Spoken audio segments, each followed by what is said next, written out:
Exploitation de la mine d'or de Kambélé, localité de l'arrondissement de Batouri, département de la KDI, région de l'Est. Les populations expriment leur ras-le-bol suite à l'arrivée d'une entreprise chinoise sur le site pour exploiter le précieux minerai qui par ailleurs est leur principale source de revenus.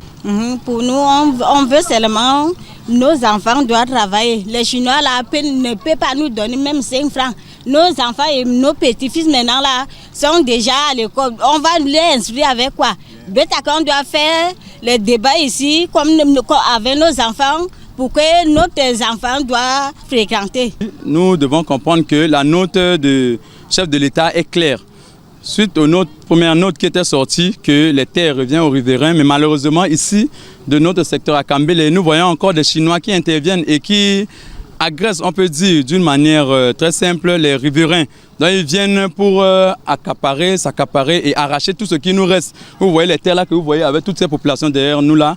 Ils sont là pour chercher de quoi manger pour les enfants, les familles. Vous voyez, c'est déjà la rentrée et surtout nous sommes en période électorale. Donc les jeunes, les mamans qui sont ici se battent de leur mieux pour vivre. Mais malheureusement, les Chinois viennent encore oppresser. La goutte d'eau qui fait déborder le vase ce mercredi 30 juillet 2025 sur ce site minier, c'est l'arrivée très tard dans la nuit des Chinois à bord des engins et des camions prêts à nouveau à démarrer les travaux d'exploitation de l'or, ce qui suscite une opposition farouche des autochtones qui disent non à toute manipulation. Non, on travaille avec la main, comme on est en train de travailler. Vous avez vu comment on est en train de travailler avec la main.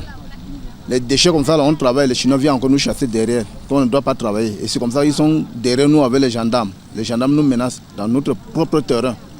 Tandis que nous sommes les Camerounais. Qui peut faire ça dans les villages, dans les pays, les Chinois? Nous ne voudrons plus que les Chinois mettent pied dans notre territoire à cause des accidents qui se passent continuellement ici là. En le cas de ce qui s'est passé aujourd'hui, c'est à cause du retournement des terres qui sont en train de faire et les trous sont vraiment profonds.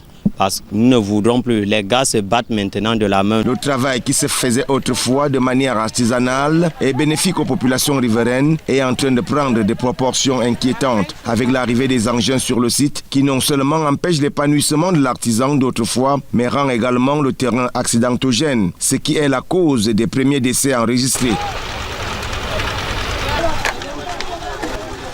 De manière unanime, les populations disent ne plus vouloir faire face à ces imposteurs qui comploteraient avec certains membres du gouvernement qui vont à l'encontre des décisions du chef de l'État, Paul Biya, qui a décidé que ce site soit rétrocédé aux ayants droit. L'arrivée des Chinois chez nous est venue créer un autre monde ici avec nos enfants riverains.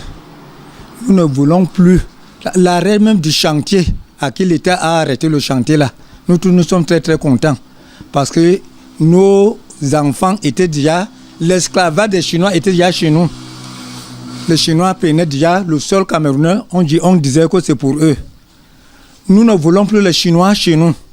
S'il n'y a pas les hommes d'affaires qui peuvent venir travailler avec nous, que l'État arrête.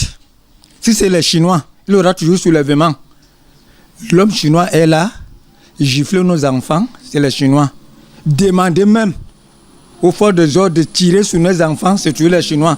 Arracher l'arme pour tirer sur nos enfants, c'est les Chinois.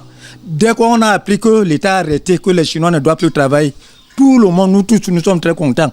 Quand on dit maintenant que les choses doivent reprendre, que les Chinois reviennent là, nous on dit non. Cette affaire prend des proportions inquiétantes qui peuvent dégénérer à tout moment au regard de la détermination des populations autochtones qui se sont mobilisées ce 30 juillet avec des pancartes contenant des messages adressés à qui de droit. Heureux, les autorités compétentes sont urgemment interpellées en cette veille de la tenue de l'élection présidentielle pour laquelle les populations de la Kambélé sont déterminées à voter Paul Biya à 100%.